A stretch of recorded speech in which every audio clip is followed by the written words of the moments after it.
Hello అండి, అందరికీ welcome back to my channel. ఈరోజు వీకెండ్ స్పెషల్గా మా పేరెంట్స్కి నేను గుత్తి వంకాయ మసాలా కర్రీ చేశాను. చాలా సింపుల్ అండ్ టేస్టీగా చేశాను. మీరు కూడా ప్రాసెస్ చూసేయండి. ఫస్ట్ ప్యాన్లో కొన్ని పల్లీలు వేసుకొని దాన్ని మంచిగా రోస్ట్ చేసుకోవాలి. ఆ తర్వాత నువ్వులు కూడా వేసుకొని మంచిగా రోస్ట్ చేసుకోవాలి.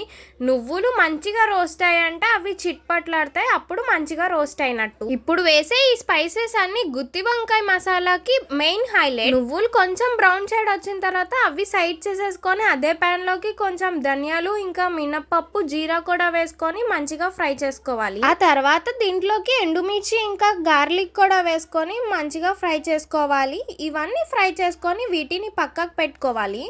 నెక్స్ట్ ప్యాన్లోకి కొంచెం ఆయిల్ వేసుకొని కట్ చేసుకున్న ఆనియన్స్ టొమాటోస్ వేసుకొని పచ్చి వాసన పోయే వరకు ఫ్రై చేసుకోవాలి. ఇలా టొమాటోస్ ఆనియన్స్ ఫ్రై అయిన తర్వాత ఇప్పుడు మనం వంకాయలని కట్ చేసుకోవాలి. ముందుగానే కట్ చేసుకుంటే వంకాయలు చేదైపోతాయి. వంకాయలు కట్ చేసేటప్పుడు సాల్ట్ వాటర్లో వేసుకుంటే మనకి చేదు రాకుండా ఉంటాయి. నెక్స్ట్ ప్యాన్ లో ఆయిల్ వేసుకొని వంకాయలు వేసుకోవాలి. వంకాయలు ఫ్రై అయ్యే లోపు మనం ముందుగా రోస్ట్ చేసుకున్న స్పైసెస్ అన్ని మిక్సీ పట్టుకోవాలి. అవి మొత్తం పౌడర్ అయిపోయిన తర్వాత ముందుగా ఫ్రై చేసుకున్న ఆనియన్స్ ఇంకా టొమాటోస్ వేసుకోవాలి. కొంచెం సాల్ట్, కారం, పసుపు, కొన్ని వాటర్ పోసి మంచిగా పేస్ట్ చేసుకోవాలి.